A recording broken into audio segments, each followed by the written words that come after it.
గాఢమైన అడవిలో ఎక్కడో చెట్లు గాలితో మౌనంగా నదులు నెమ్మదిగా పారుతూ మధురమైన సంగీతాన్ని వినిపించేవి. అక్కడ ఏకాంత జీవితం గడిపే ఒక సన్యాసి ఉండేవాడు. అతని పేరు ఎలియాస్. వయస్సు పెరిగిన అతనికి పొడవాటి వెండి రంగు గడ్డం ఉండేది. పక్షులు అతని ఇంటిపై కూర్చుని పలుకరించేవి, మృగాలు దారి తప్పి అతని ఇల్లు చుట్టూ సంచరించేవి.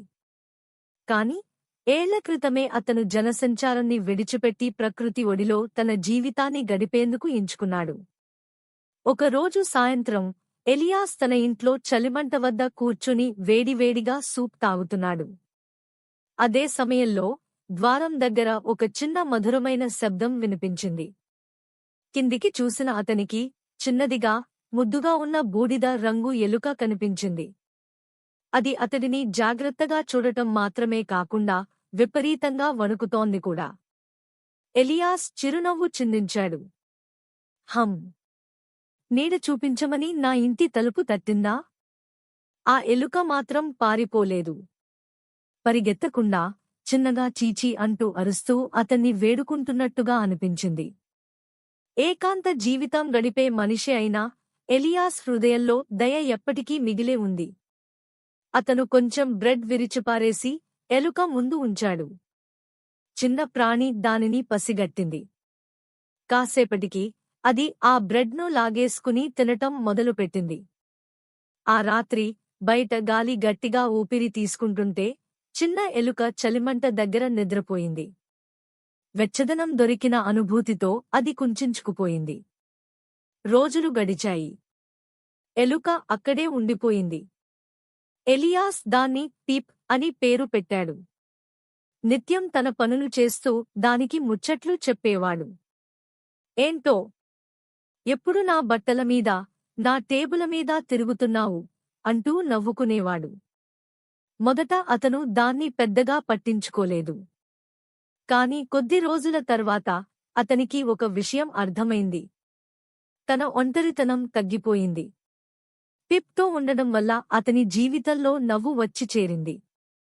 ఒక రాత్రి బయట వర్షం కురుస్తుండగా ఎలియాస్ తన పాత పుస్తకాన్ని చదువుతున్నాడు. అప్పుడే పిప్ ఒక్కసారిగా గట్టిగా చీచీ అంటూ అరుస్తూ తలుపు దగ్గరకు పరిగెత్తింది. అది తలుపును గీకి అతని వైపు చూస్తూ ఆందోళనగా ప్రవర్తించింది. ఏం జరిగింది, చిన్నవాడా అని ఎలియాస్ ఆశ్చర్యపోయాడు. పిప్ అతన్ని తలుపు వైపు పిలుస్తున్నట్టుగా ఉన్నది. అనుమానం వేసిన ఎలియాస్ దీపం చేతిలో పట్టుకుని బయటకు వెళ్లాడు. గాలి గట్టిగా వీచింది.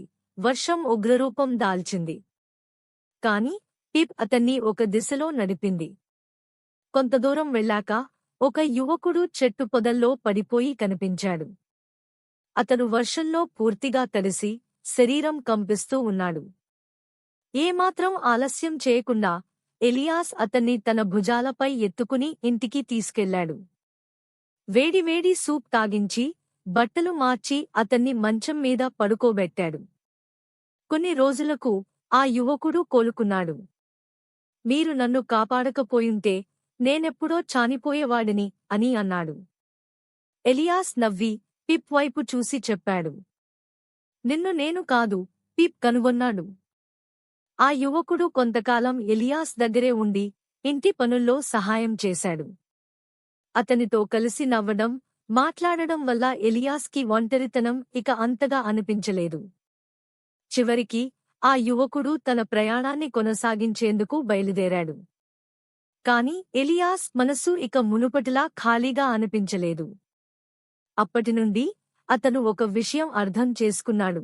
ఇప్పటికీ తన జీవితంలో ఎవరూ ఉండకపోయినా చిన్నపాటి స్నేహితులే గొప్ప మమతను తీసుకురాగలరని.